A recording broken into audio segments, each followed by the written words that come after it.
Hey everybody, welcome back. Before we get started, I do want to let you all know that tonight at 8 p.m. Eastern, I'll be debating some people on the topics of cancel culture, the George Floyd case, and I'm sure some other topics are going to pop up in there. But that's going to be happening over at Rob Noir's channel. That's Normal America with Rob Noir. So head on over there, check out his channel. He's got a great channel.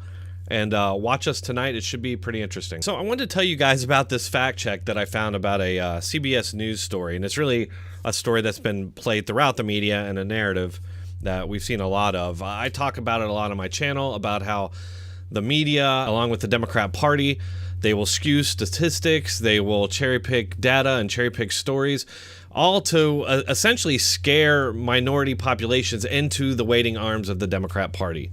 And they want to frame, you know, all the issues to where disagreeing with the Democrat Party is racist. They do this in part with this cherry-picked data and basically giving statistics without any context, which gives people this idea that something is way more widespread than it actually is. And this is a great example of that.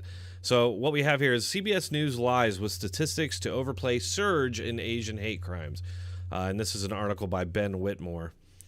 And the bullet points here are that there's an alleged 150% increase in anti-Asian incidents, and it's not as devastating as what it seems. The actual numbers that are used is 73, so there's been 73 anti-Asian hate crimes. The liberal media overplays the study to prove systemic racism. Exactly, and that's why you see the only national news stories of a cop shooting a person is only when it's a white cop and they shoot a black person. And then all those details, all the facts surrounding that don't matter. All that matters is the skin color of the people involved, and the media wants you to think that that person was targeted because of their skin color. You know, they'll ignore all other details or downplay all other details that work against that narrative.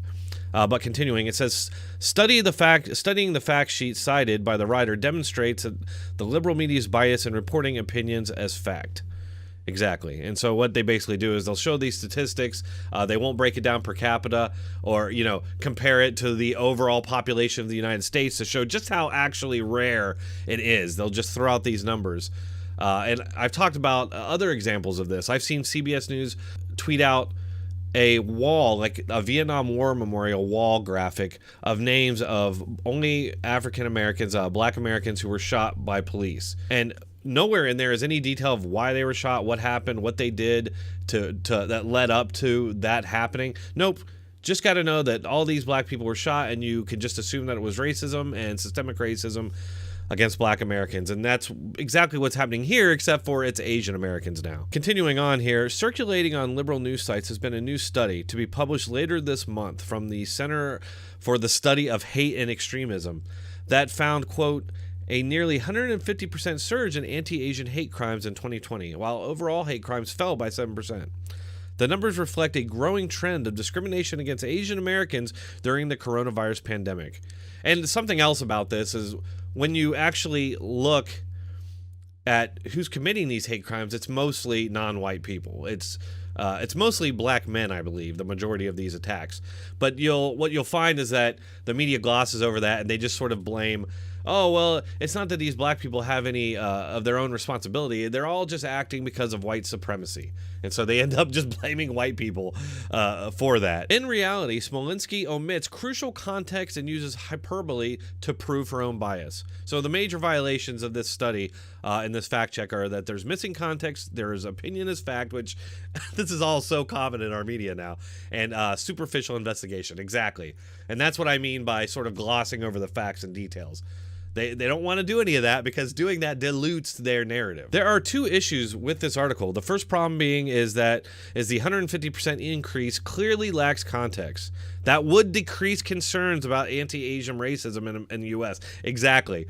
They don't want to decrease. They don't want to add context or give sort of the bigger picture.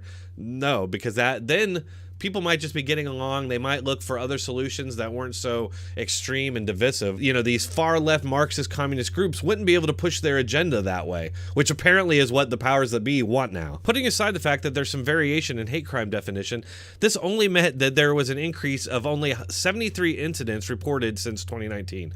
to extrapolate a broad trend of anti-Asian American racism in the U.S. on the basis of 73 or more incidents since 2019. Going from 49 to 122 incidents has a different meaning than going from 500 to 750.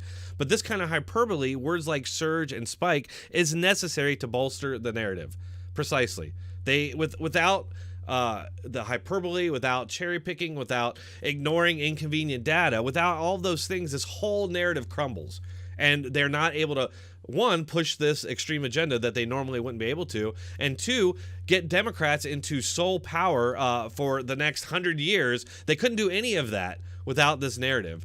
They can't demonize their political opposition and the people who are speaking out, trying to let the Americans know that they're being misled here. They can't call these people racist and white supremacists and all these word bombs that they use. They can't do that without massaging all these facts, without lying by omission. Smolinski does not give us context or further investigation to the study.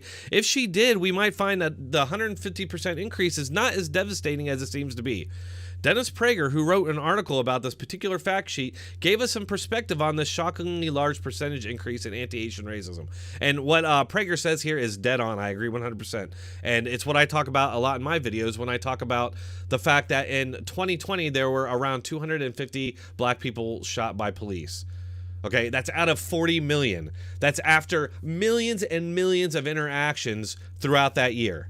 So if this was an actual widespread, targeted, systemic problem, those numbers would be much higher, which, again, is why the media has to make it seem like it's higher. This is why they only report on on certain police shootings and not on others, because, again, if they did that, it would dilute the narrative and it would crumble. Prager says, given that there are 330 million Americans and assuming a different American was responsible for each of the total 122 anti-Asian incidents, that would mean that 1 in every 2,704,918 Americans committed an anti-Asian incident. Exactly. It's exceptionally rare. And the amount of people actually engaged in this is extremely tiny and fringe, which is interesting, isn't it? Because what did we hear for years and years about Islamic terrorism? We heard that it's just a fringe minority. Of course, it came out to be several million worldwide who supported terrorism in the name of spreading Islam. So that's a lot of people. But we were told that it's just a fringe minority, not to worry. Well, in this case, it is a fringe minority, and it's a tiny percentage of people that it's actually occurring to. So this fact checker tried to contact this fake journalist through her 3 different emails that were listed on the stories, but she failed to respond to them. Which isn't surprising, because when I was still on Twitter, I would reach out to these reporters all the time, and they very rarely would respond to me. Obviously, because what are they going to say? They're busted. Anyway, that's all I have for today. I got a busy day ahead of me. I don't have a ton of time to edit a video today, which is why I'm doing this sort of off-the-cuff version of one of my videos. But I do want you all to hit that like button, share, and subscribe if you enjoyed it. And make sure to check out the debate tonight at 8 p.m. Eastern over at Normal America with Robert Noir's channel.